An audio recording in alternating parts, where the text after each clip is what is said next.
देखो अभी तक जो हमने देखा है, एक तो पैक्स सिलिका देख लिया है। पैक्स सिलिका को अच्छे से याद कर लेना है, क्योंकि संभावना है कि इस बार जो है पैक्स सिलिका पूछा जाए यूपीएससी में। एक है थर्ड पार्ट, सिर्फ कंसेप्ट समझना है क्या है, बहुत ज्यादा जो है डीपली नहीं जाना है इसमें। कनाडा के प्रधानमंत्री WEF की बैठक में ये सब चीजें याद रखनी है। तीसरा है ग्लोब ई नेटवर्क, ये अच्छे से देख लेना है। G20 की एक पहल है, G20 द्वारा इसको स्टार्ट किया गया था 2020 में, जब सऊदी अरब में बैठक हो रही थी, तो रियाद इनिशिएटिव के तहत लेकर आए थे। 2021 में इसको स्टैब्लिश किया गया था, और अभी भारत ने इसकी अध्यक्षता ली है। तो इसलिए ग्लोब ई नेटवर्क किस लिए है? भ्रष्टाचार रोधी जो अवसंरचना है उसके लिए एक वैश्विक मंच के रूप में काम करेगा। जितनी भी भ्रष्टाचार एजेंसीज होती हैं, चाहे वो CBI हो, ED हो, इसकी सदस्य है इसलिए। ठीक है। अगला है हमारा GCC, gulf council of cooperation, gulf council cooperation जो है उसके सदस्य देख लेने हैं, और साथ साथ उसका हेडक्वार्टर देख लेना। क्यों देखना है? क्योंकि FTA के संदर्भ में भारत की चर्चा चल रही है, डिस्कशन इसमें। और उस डिस्कशन में भारत ने जो है टर्म ऑफ कंडीशन पर जो है सिग्नेचर कर दिए हैं। तो अब जो है बातचीत जो है इसकी आगे बढ़ेगी, तो इसलिए भी ये इंपॉर्टेंट हो जाता है आपका। ठीक है। फिर है हमारा इससे अगला सबसे इंपॉर्टेंट है फोर्ज। फोर्ज जरूर याद रख लेना सर किस। ये जो सर हाँ ये जो यस यस जीसीसी का है, तो इसमें भ्रष्टाचार वाले जी। सभी देश के होंगे, सभी देश की एजेंसियां होंगी सभी भ्रष्टाचार की। नहीं नहीं, मोस्टली सभी देश के तो नहीं है, मोस्टली है। G20 ने इनिशिएट किया है, तो इसमें कोई भी यूएनओ का कोई भी सदस्य बन सकता है। यूएनओ का जो सदस्य है तो वो कोई भी बन सकता है। अभी बहुत ज्यादा ने नहीं किया है, लेकिन G20 के लगभग सभी देशों ने कर दिया है। तो वो आपसे इतना, जब इतना ज्यादा वो पूछा जाता है, तो कभी भी देश नहीं पूछेगा, ये पूछेगा यूएनओ के सारे सदस्य इसके मेंबर बन सकते हैं नहीं बन सकते, क्योंकि वो तो चेंज होते रहते हैं। ठीक है। ओके तो सर। इसको देख लेना। और IPOI देख लेना है, Indo Pacific ocean initiative. Recently जो मेंबर बना है वो स्पेन बना है, 2019 में स्टार्ट किया था, जब एशियाई पूर्वी शिखर सम्मेलन हो रहा था। तो उस टाइम हमने इसको स्टार्ट किया था 2019 में, भारत के नेतृत्व में है। गैर संधि जो है सुरक्षा व्यवस्था है ये, कोई संधि नहीं होती है, ट्रीटी नहीं होती है, कोई बाध्यकारिता नहीं होती है इसमें। और सागर पहल के तहत जिस तरीके से हम कर रहे थे, और अलग अलग थीम है, 7 स्तंभ इसके, इनको देख लेने हैं। ठीक है। ये PDF मैं आपको सेंड कर दूं तो उससे आपको क्लियर हो जाएगा। अब आता है आर्कटिक सेंट्री। ये क्या है? आर्कटिक सेंट्री टर्म चला है, तो टर्म जो है यूपीएससी के अब मैं किसी को एक्सेप्ट नहीं करूंगा, बार बार डिस्टर्ब कर रहे हैं, बताइए।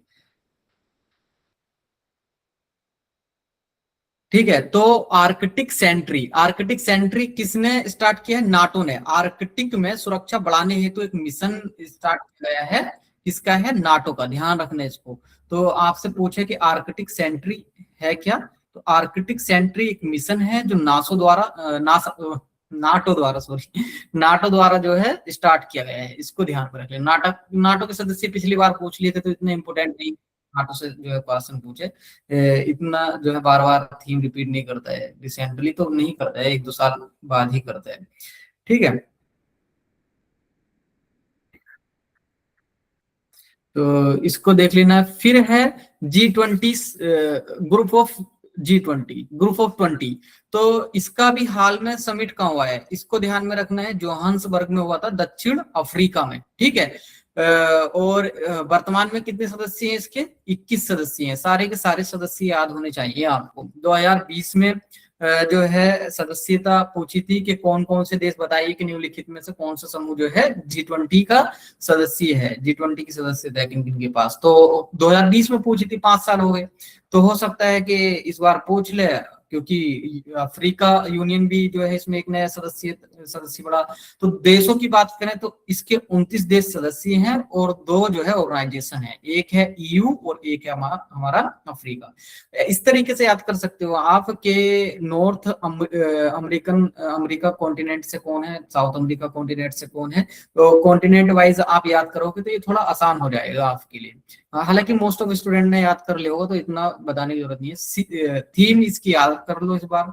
G20 पिछली बार नहीं पूछा था, 2020 में पूछा था, और उससे पहले 2022 में उसकी एक इनिशिएटिव पूछी, 24 में कुछ पूछा था।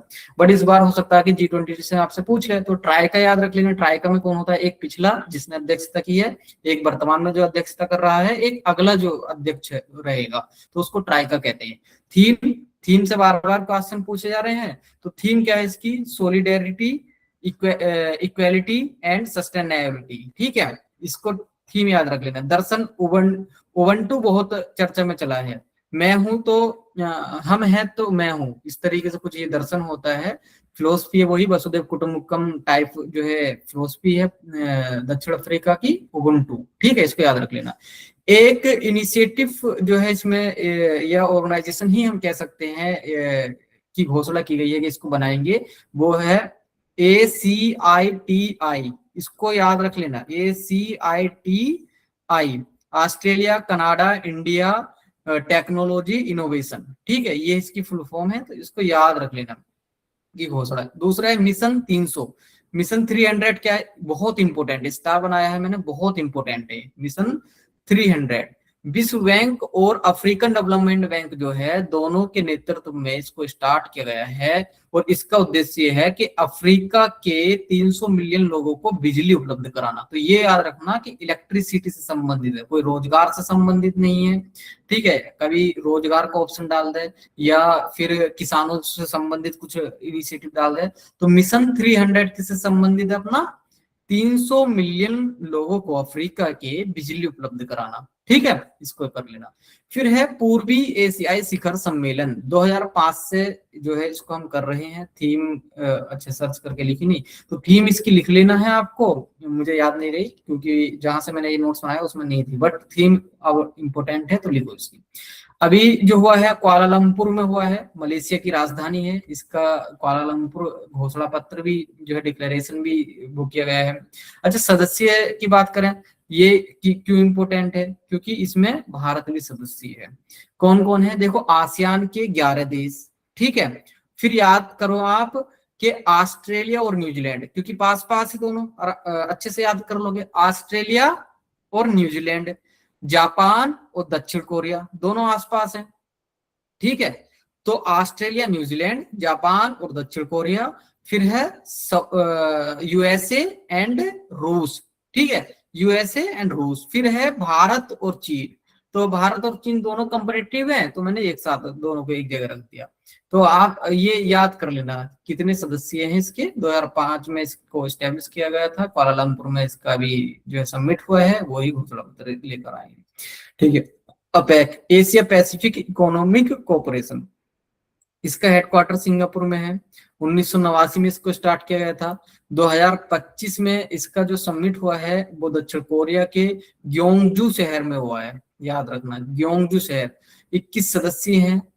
इंपोर्टेंट चीज ये है कि इसमें यूएसए और चाइना दोनों है। देखो यूएसए चाइना एक साथ नहीं आते हैं ऐसे फोरम में, लेकिन यहाँ पर है, एक तो ऊपर वाले में है, एक इसमें, तो इन दोनों को याद रख लेना। कनाडा और चिली ये भी इसके सदस्य हैं। तो कनाडा को भी हम ये कहते हैं कि कनाडा कहाँ से होगा, चिली जब हम याद करना यहाँ पर इंपोर्टेंट है। 21 के 21 तो याद होना पॉसिबल नहीं है, हर जगह याद रखना पॉसिबल नहीं है, बट यहाँ पर हम याद करेंगे कि यूएसए चाइना कनाडा और चिली ये दोनों जो है सदस्य हैं इसके। ठीक है, तो फिर इसके बाद अपना है अब्राहम एकॉर्ड।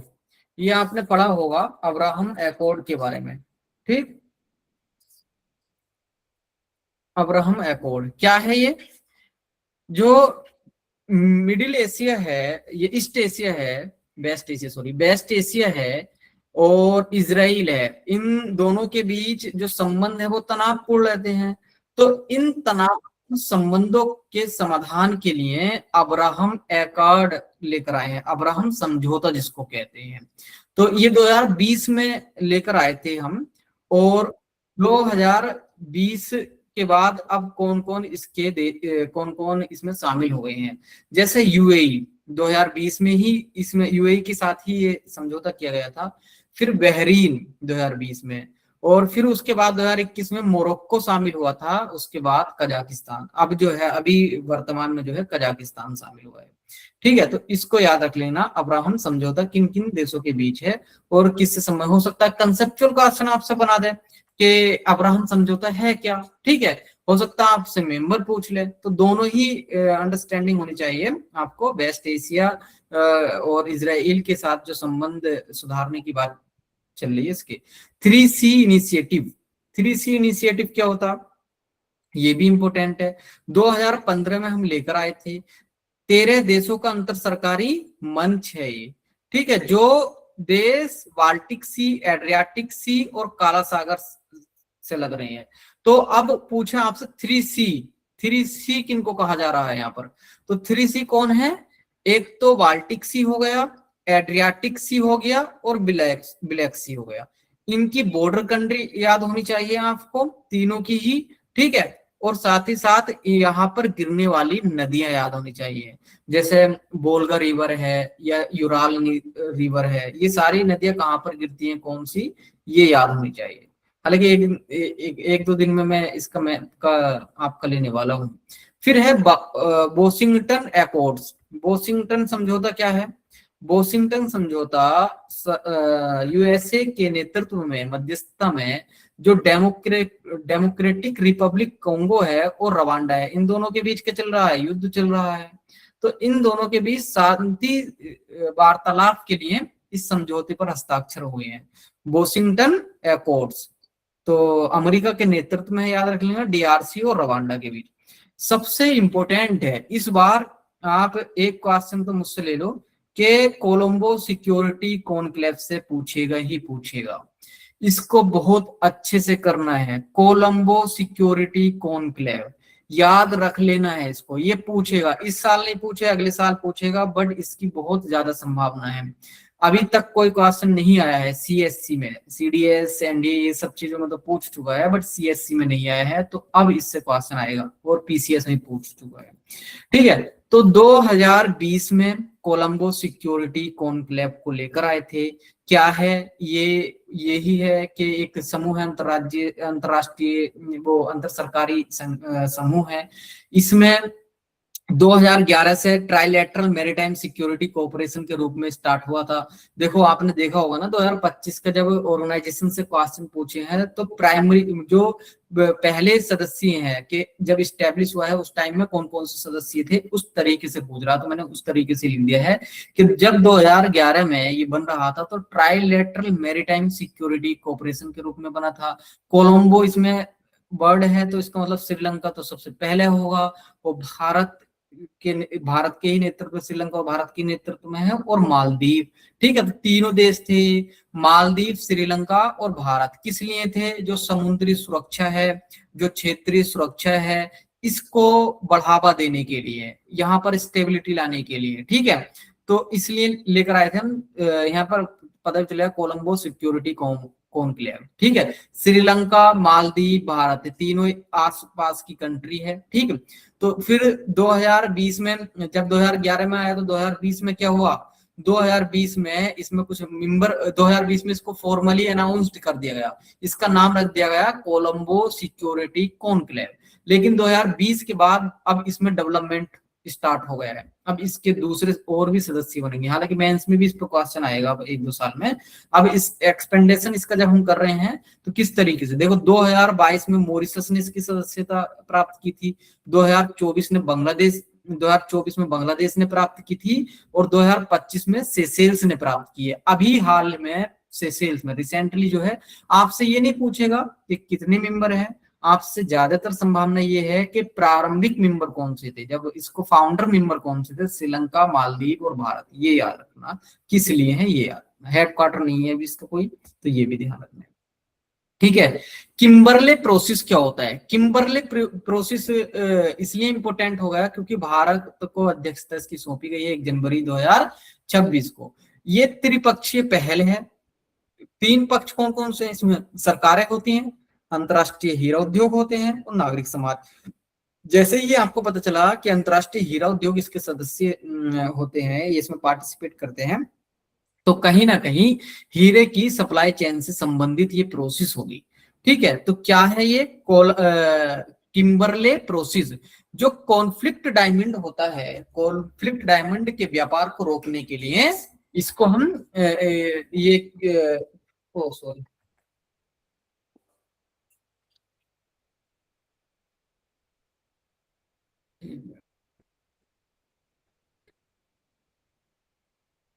जो हीरे का जो व्यापार होता है, हीरे के व्यापार को जो कॉन्फ्लिक्ट डायमंड होता है उसको नियंत्रित करने के लिए इसको प्रारंभ किया गया है। ठीक है,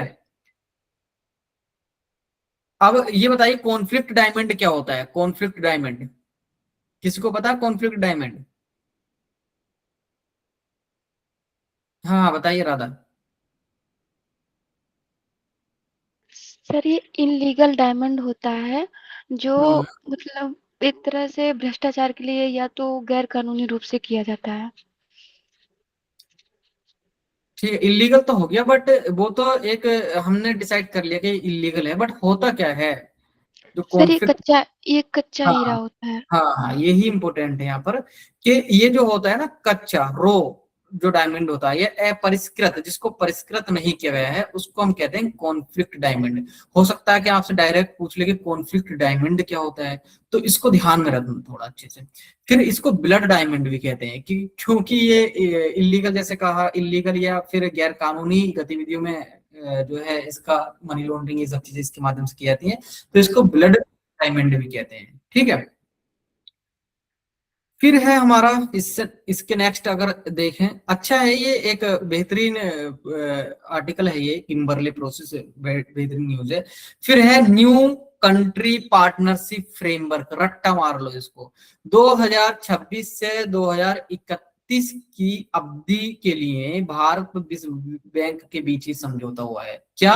new country partnership framework, framework याद रखना, भारत और विश्व बैंक। हो सकता है कि आपसे G20 दे दे, तो भारत व विश्व बैंक के बीच क्या है ये? निजी क्षेत्र के माध्यम से, निजी क्षेत्र के नेतृत्व में रोजगार को बढ़ावा देने के लिए इसको हमने एक दूसरे के साथ जो है MOU साइन किए हैं, भारत और विश्व बैंक के। क्या? निजी क्षेत्र के नेतृत्व में रोजगार सृजन हेतु। ठीक है, फिर इसके बाद है UN80 इनिशिएटिव। UN80 इनिशिएटिव भी चर्चा में काफी चला है और 2025 में ही इसको स्टार्ट किया गया था। संयुक्त राष्ट्र महासचिव ने कहा था कि UN80 इनिशिएटिव की आवश्यकता है, वर्तमान विश्व व्यवस्था बदलती हुई विश्व व्यवस्था है। तो जो हमारी अंतर्राष्ट्रीय संस्थाएं होती हैं, मेजर जो अंतर्राष्ट्रीय संस्थाएं या मल्टीलेटरल ऑर्गेनाइजेशंस होते हैं, तो उनमें जो प्रॉब्लम्स चल रही हैं, चाहे वो लोकतंत्र से संबंधित हो या फिर नियम आधारित विश्व व्यवस्था का टूटना हो, ये सारी चीजें जो चल रही है प्रॉब्लम, उनको सुधारने के लिए UN80 इनिशिएटिव को हमने स्टार्ट किया है। ठीक है, UN80 इनिशिएटिव क्या हुआ?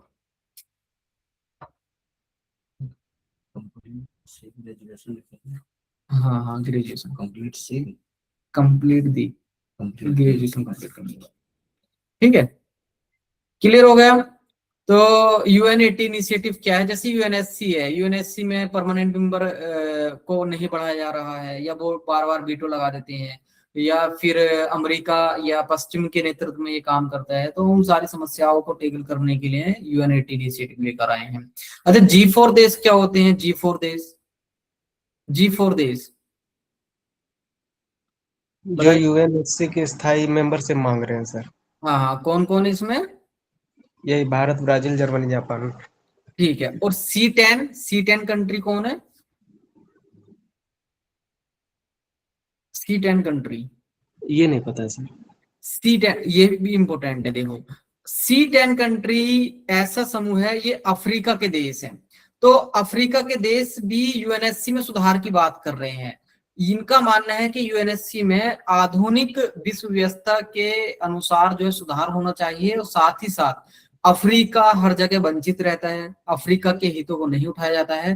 तो UNSC में या जितने भी मल्टीलेटरल ऑर्गेनाइजेशंस होते हैं, उनमें अफ्रीका के साझे हित को ध्यान में रखना चाहिए। ठीक है, तो C10 देश होते हैं इसमें, साउथ अफ्रीका हो गया, अल्जीरिया हो गया, मोरक्को हो गए, ये जितने भी अफ्रीका के देश हैं, तो इसके 10 इंपोर्टेंट देश हैं, उनको याद करने की जरूरत नहीं है, सिर्फ C10 देश याद कर लेना। अच्छा, यूनेस्को हमने पिछली उसमें कर लिया था। यूनेस्को का कोई हेडक्वार्टर बताइए, पिछली क्लास में पेरिस। पेरिस में। ठीक है, क्रिएटिव सिटी हमने इसकी एक वो बताई थी कि बहुत इंपॉर्टेंट, इसको अच्छे से कर लेना, और मैंने उस पर भी डाली थी, वहां पर आपने देख लिया होगा। तो अब मुझे ये बताइए, गैस्ट्रोनॉमी, गैस्ट्रोनॉमी में कौन कौन गया है? गैस्ट्रोनॉमी में लखनऊ ऐसा मिला लखनऊ। अभी हाल में। इलाहाबाद के बाद सर लखनऊ दूसरे नंबर पर। लोग हैदराबाद के बाद लखनऊ। हैदराबाद और लखनऊ। हैदराबाद। क्राफ्ट में बताइए, क्राफ्ट में जयपुर और जम्मू कश्मीर। जयपुर और जम्मू कश्मीर। भारत में आर्किटेक्चर में बताइए। आर्किटेक्चर में कोई नहीं है सर। अच्छा, नई कैटेगरी कब कौन सी इंट्रोड्यूस की है यूनेस्को ने इसमें?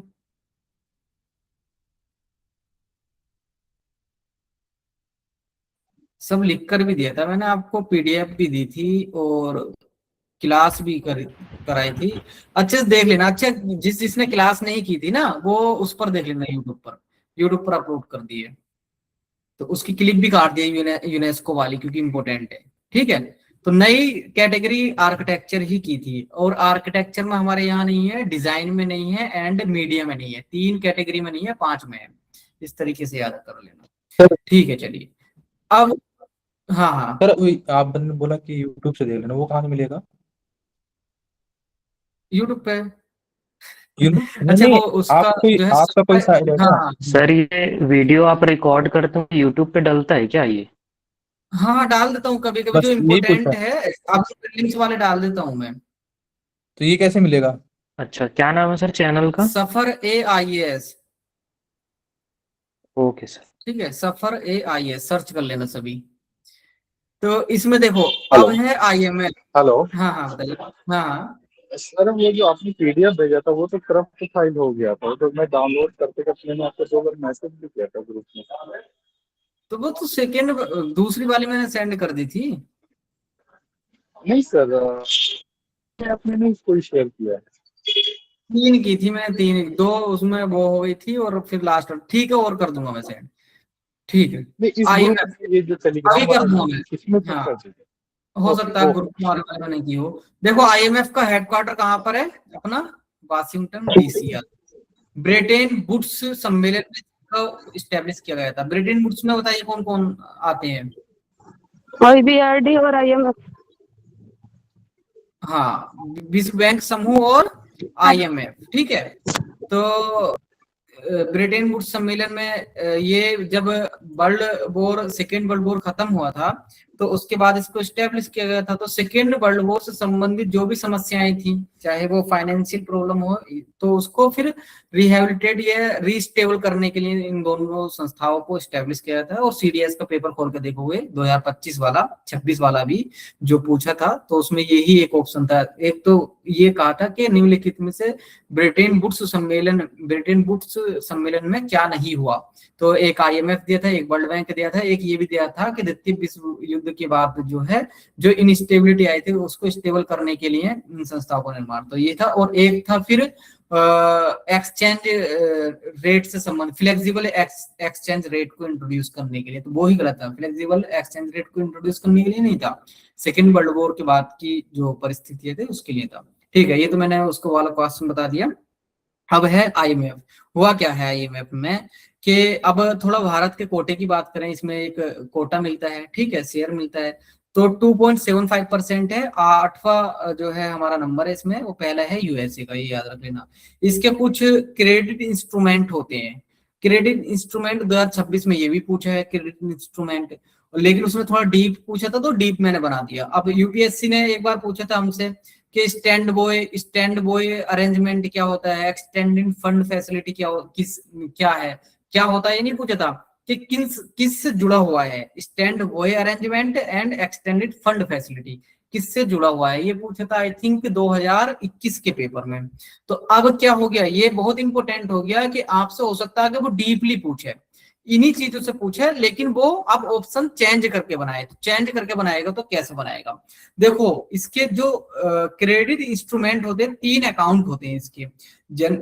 पहला अकाउंट होता है जनरल रिसोर्स अकाउंट, दूसरा होता है पॉवर्टी रिडक्शन अकाउंट, तीसरा poverty reduction and growth trust account, ठीक है, तीसरा होता है resilience and sustainability trust account. तो 3 अकाउंट हो गए, इसके तीनों के अलग अलग इंस्ट्रूमेंट होते हैं। जैसे जनरल रिसोर्स अकाउंट में, इसमें जो बीओपी की प्रॉब्लम आती है, बैलेंस ऑफ पेमेंट की समस्या आती है, उसके समाधान के लिए जो है जनरल रिसोर्स अकाउंट के तहत जाया जाता है। तो इसमें कौन कौन सी चीजें हमको मिल जाती है?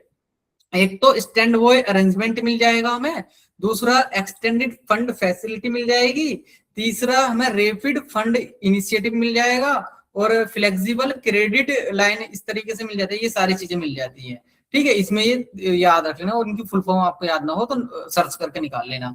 दूसरा अकाउंट था हमारा poverty reduction and growth trust, important है। तो इसमें क्या है? रैपिड क्रेडिट फैसिलिटी एक है, इसमें ये पॉवर्टी रिडक्शन के लिए है। जो अल्प विकसित देश हैं या विकासशील देश है, उनको यहाँ से क्रेडिट दिया जाता है, बहुत कम जो है उस पर ही दिया जाता है, लेकिन इसका उद्देश्य होता है पॉवर्टी रिडक्शन और ग्रोथ को बढ़ावा देना, ठीक है। इसको याद रख लेना। तो रैपिड क्रेडिट फैसिलिटी, इसकी ट्रिक ये है कि पॉवर्टी वाले में एक चीज याद रख लेना कि यहाँ पर क्रेडिट वर्ड दिया होगा। जब भी आपसे पॉवर्टी में मैच कराए ना कि poverty reduction and growth trust का कौन सी वो है फैसिलिटी है, तो क्रेडिट जरूर होगा। देखो क्रेडिट और stand by credit and extended credit facility, credit 3 ही है, तीनों वो देखें तो 3 फैसिलिटी इसमें फंड है, और क्रेडिट जरूर दिया हुआ है, ये याद रख लेना, ठीक है। फिर है अगली में सिर्फ एक ही दिया हुआ है, रिजिलियंट एंड सस्टेनेबिलिटी ट्रस्ट। तो रिजिलियंट और सस्टेनेबिलिटी के लिए जो बहुत कम ब्याज दर पर ऋण दिया जाता है, इसमें सिर्फ एक ही है, RSF। इसका मुझे फुल फॉर्म याद नहीं आ रही है, उसको देख लेना, ठीक है। अभी मैं भूल गया हूँ, लिखते हुए तो याद थी, अब भूल गया, ठीक।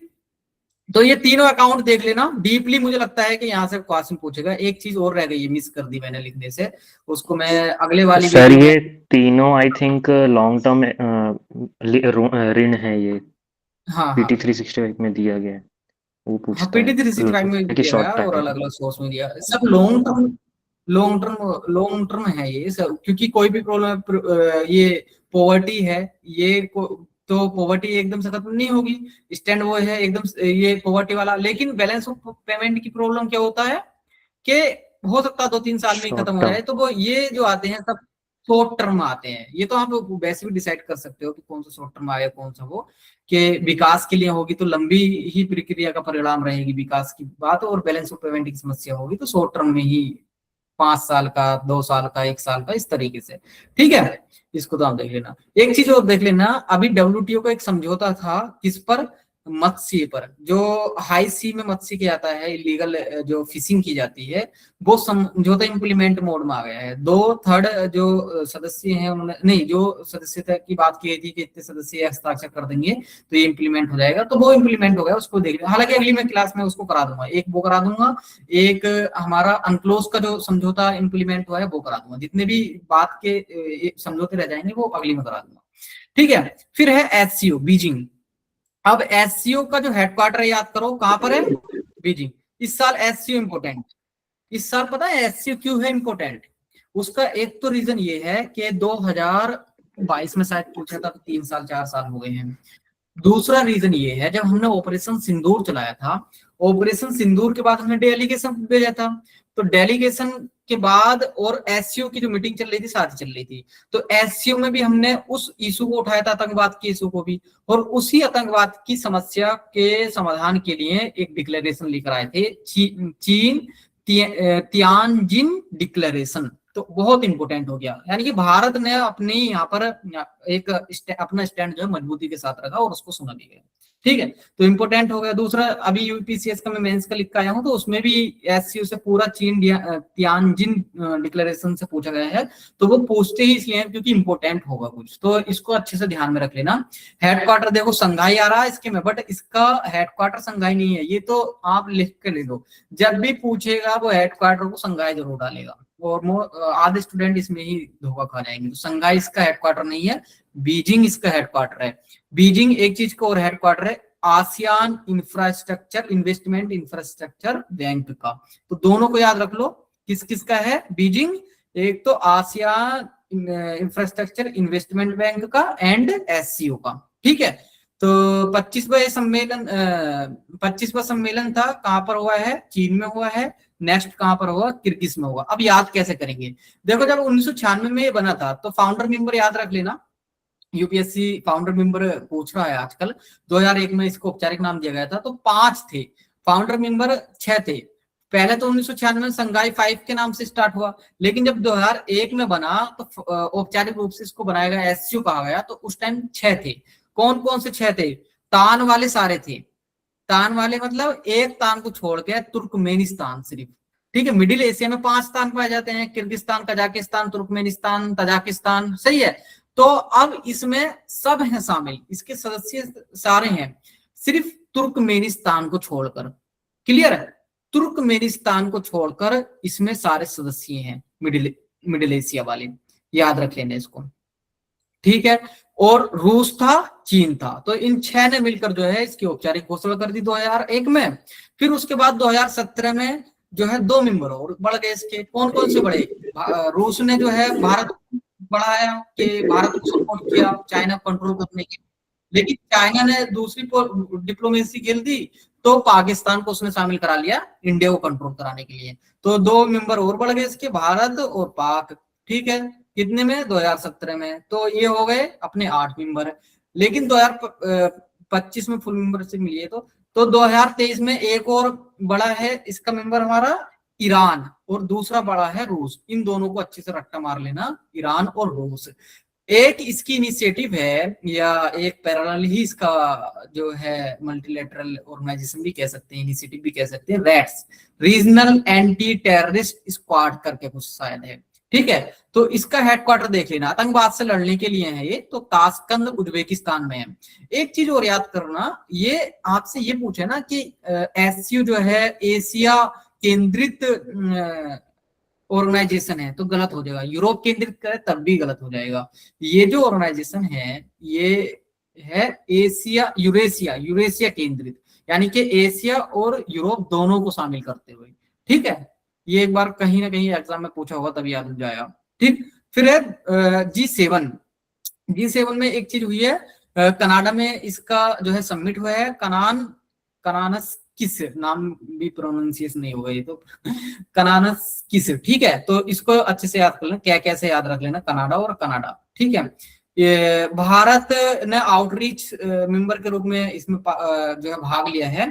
तो कनान किस जो है वाइल्ड फायर चार्टर भी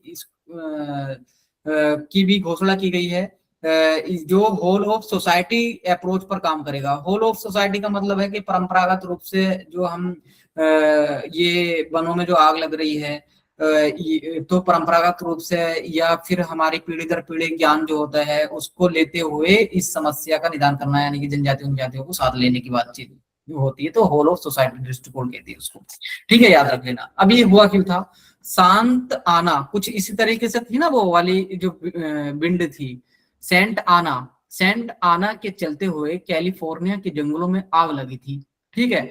तो अब ये इन पर बीतती है तो ये कुछ ना कुछ करने लगते हैं। विकसित देश में क्या कर सकते हैं, पैसा है इनके पास, तो ये एकदम से इनिशिएट करते हैं, वरना जो है यूएनएफसीसी से भी पीछे हट जाते हैं। ये तो दोगलापन है, वो ये हिपोक्रेसी मोदी जी वाला, मोदी जी बोलते हैं। तो G7 का याद रख लेना, कौन सा चार्टर लिया गया है और क्या है। फिर है इन्होंने एक चीज और की गई है G7 में, GAIN मतलब G7AI नेटवर्क को भी स्टैब्लिश करने की बात की है इन्होंने, ठीक है। और इसमें जो मेंबर हैं G7 के, आपको पता होगा G7 के जो मेंबर हैं वो याद रख लो। देखो, नॉर्थ अमेरिका कॉन्टिनेंट से 2 मेंबर है, कनाडा, यूएसए। और फिर यहाँ से देखें तो ब्रिटेन, यूरोप वाले से देखें तो ब्रिटेन है, फ्रांस है, इटली है, जर्मनी है, और एक एशिया का भी है, जापान। इस तरीके से याद रख लेना, ठीक है। फिर ब्रिक्स आ जाता है। ब्रिक्स का अभी जो समिट हुआ था वो रियो डी जेनेरियो में हुआ था, और 11 सदस्य हैं इसके। नए सदस्य कौन कौन से, कैसे याद रखा मैंने? कंटिनेंट से देखो, अफ्रीका कंटिनेंट से 2 हैं, मिस्र और इथोपिया, एंड फिर एशिया से है यूएई और ईरान, और एक हो गया इंडोनेशिया, वो रह गया लिखने से, एक हो गया फिर इंडोनेशिया। तो कितने हो गए हमारे? 11 सदस्य हो गए। कोई हेडक्वार्टर नहीं है इसका, ब्रिक्स का कोई हेडक्वार्टर नहीं है। हालांकि इस पे इतना फोकस मत करो, 2025 में पूछा तो आपसे अब नहीं पूछेगा, एक दो साल बाद पूछेगा। 2019 में स्टार्ट हुआ था, 2019 में पहले इसका जो हुआ था सबमिट हुआ था, रूस में हुआ था। 2001 में ओ नील द्वारा इसको ब्रिक नाम दिया गया था, ठीक है। 2014 में, ये इंपोर्टेंट है, इस बार ये लिख कर ले लो, ये आएगा ही आएगा, न्यू डेवलपमेंट बैंक 2000। अब इसका थोड़ा जो है बैकग्राउंड भी समझ लेना आप, कि 2014 में जो है इसको फोर्टलेजा जब सबमिट हो रहा था तो फोर्टलेजा डिक्लेरेशन रूस में होता है शायद, फोर्टलेजा डिक्लेरेशन, तो उसके माध्यम से इसको स्टार्ट किया गया था। 2015 में स्टैब्लिश किया गया इसको। हेडक्वार्टर कहाँ पर है इसका हेडक्वार्टर संघाई में, ठीक है। पूछेगा क्या, यही पूछेगा कि इसके मेंबर कौन कौन से बड़े हैं, ये कितने हैं, तो कौन कौन से, Algeria, Colombia, Bangladesh, Uruguay, Uzbekistan, मिस्र, इथोपिया एंड यूएई। हो सकता है ये पूछ ले कि कौन से न्यू डेवलपमेंट बैंक के या ब्रिक्स के ऐसे कौन से मेंबर है जो न्यू डेवलपमेंट बैंक के नहीं है। तो देखो इंडोनेशिया में दिखाई दे रहा है, वो नहीं है। ईरान, ये ईरान दिखाई दे रहा है, ईरान नहीं है इसमें, ठीक है। तो इस तरीके से भी देख लेना, एक बार नजर मार लेना। दूसरा होता है इसकी ऑथोराइज्ड कैपिटल $100 बिलियन है, ठीक है। लेकिन जो $50 बिलियन रहेगी, ये इसमें ब्रिक्स जो है समान हिस्सेदार होंगे, यानी कि 10-10 बिलियन देंगे, और बाकी जो है सब देंगे जो बाकी के हैं। एक इन्होंने स्टार्ट किया है कंटिजेंसी रिजर्व अरेंजमेंट। ये क्या है, जैसे IMF ने अभी जो अपनी फैसिलिटी दी थी उसी तरीके से इसकी एक फैसिलिटी है कि ये कहते हैं कि ये विकसित देशों में को जो है अच्छे से ऋण देते, बहुत ज्यादा शर्तें थोपते हैं, तो उस चीजों को ही वो करने के लिए कंटिजेंसी रिजर्व अरेंजमेंट लेकर आए। फिर बिम्स्टेक है, आसियान है, क्वाड है, ये सब चीजें। अब ये तो दो बिम्स्टेक वाली अच्छे से देख लेनी है, और आसियान वाला देख लेना है। एक्चुअली अभी जो है ऑफिस बंद होने वाला है, थोड़ा लेट हो गए हैं, तो ये PDF देख लूंगा, ये 2 ही बचे हैं, तो इसको तो इतना तो आप भी पढ़ लोगे, ठीक है। तो अगला जो है फिर जितने भी ये समझौते हुए हैं, इन पर एक PDF बना दूंगा मैं आपको। सर एक रिक्वेस्ट Clear? है, एक lecture Yes. Sir government scheme पे ले लीजिएगा, जो इस साल के अच्छा, गवर्नमेंट जितनी स्कीम स्कीम है। है तो उसमें जी। देखो 2-3 चीजें होती है, ठीक है, मैं उसको बना दूंगा। उसमें 2-3 चीजें हमें ध्यान में रखनी होती हैं। एक तो किस मिनिस्ट्री ने इसको स्टार्ट किया है, यानी कि नोडल एजेंसी कौन सी है। दूसरा ये इंपॉर्टेंट है कि ये सेंट्रल स्पॉन्सर्ड है या सेंट्रली है। तीसरा ये इंपॉर्टेंट है कि इसका पर्पस क्या है, ठीक है। तो 3 चीजें उसमें इंपॉर्टेंट होंगी, वो मैं उसको कर लूंगा, या कोई PDF या देखता कम हूँ। हाँ, आवाज नहीं आ रही। PDF ठीक है, हाँ मैं निकाल लूंगा, अगर ना भी होगा या तब भी फिर लिखूंगा हाल आप फिलहाल की। कंपाइल करके ठीक है, सर चलिए फिर अगली। हेलो हेलो हाँ, सर। सर अभ्यास तो 19 तारीख को है ना? नहीं कल को है अभ्यास, कल को है। Sir okay sir. हाँ, कल को मैं ऑफिस में नहीं हूँ, अभ्यास में ड्यूटी लगी हुई है तो उधर ही हूँगा। तो अगर कल को ओके किसी सर। को मिलना तो फिर। सर डाउट था। हाँ, डाउट बताइए मनीष। एक्चुअली सर मैंने करंट अफेयर्स काफी अच्छे से मंथली फॉलो किया था, काफी अच्छे से किया, बट सर थोड़ा रिवीजन में थोड़ा लैग आ रहा था। अगर सर आप एक सेशन में इसकी पॉलिटी है, हमारा एनवायरमेंट इकोनॉमिक्स है, जो एग्जाम्स की पर्सपेक्टिव काफी ज्यादा इंपॉर्टेंट है, अगर आप उससे हमारे सेशन ले लेते हो तो सर थोड़ा सा वो डर थोड़ा खत्म हो जाएगा, कि ये रहेगा कि हाँ एग्जाम्स के पर्सपेक्टिव हमने काफी अच्छे से प्रिपेयर कर लिया है। तो सर ऐसा लगता है कि हमने काफी ज्यादा पढ़ा हुआ है, बट ना माइंड में। हाँ, हाँ मतलब मंथली मैगजीन का ना। हाँ जी, मैंने मंथली मैगजीन पूरी अच्छे से की हुई है, बट सर फिर भी ना माइंड में डर रहता है कि आते भी नहीं आते, ऐसा थोड़ा रहता है, मतलब ठीक है, ऐसा लगता है कुछ नहीं आता है। क्वालिटी में 5-6 टॉपिक हैं, बहुत ज्यादा हाँ नहीं जी। है। क्वालिटी का तो अपना लक्ष्मीकांत और जो है वो, बट मैं एक उस पर भी ले लूंगा एक टॉपिक। हाँ जी। चलिए कुछ ना कुछ हम करते रहेंगे, आप डरो मत। हाँ और जी। आराम के साथ इसमें से 1-2 क्वेश्चन फंसेगा। जो मैंने PDF ये वाली दी है, ये इनिशिएटिव वाली, इसमें से 1-2 क्वेश्चन पक्का है। मुझे जो लग रहा है, एक न्यू डेवलपमेंट बैंक वाला लग रहा है, पैक्स सिलिका वाला लग रहा है, और एक सिक्योरिटी, ये कोलंबो सिक्योरिटी कॉन्क्लेव वाला, इनमें से फटेगा। और एक वो जो हमने फोर्ज किया था, कि जो वर्ड पढ़ा था, वो जो स्टार्ट किया है। सर PDF सेंड करोगे आप, एक बार मार्क कर देना। ठीक है। हाँ हेलो, थैंक यू हाँ, सर। ठीक है, सर वो बताइए। PDF सेंड कर दीजिएगा। पीडीएफ तो सेंड कर दूंगा पिछले सर वाले की। सर चैनल भी चढ़ा दीजिए अपने, जो आज मैंने अभी देखा है आपका चैनल। चैनल ग्रुप में कोई भी लिंक डालना अलाउड नहीं होता, आप सर्च कर लो सफर AIS, उसमें हो जाएगा। नहीं ग्रुप नहीं, मिल गया मुझे वो सफर ये, अच्छा अच्छा, वहीं आप अपलोड कर लीजिए, वहीं हम ले करेंगे। हाँ वो तो अपलोड कर दूंगा मैं। ठीक है, थैंक यू सर। ओके, सब सब्सक्राइब भी कर दीजिए। Thank you sir. ठीक सर है, कर दिया सब्सक्राइब। ठीक है, ओके, कल मिलते हैं। कल Good तो नहीं, night, कल sir. तो छुट्टी है, परसों मिलते हैं। Good night sir. Good night to all, good night. Okay sir, good night.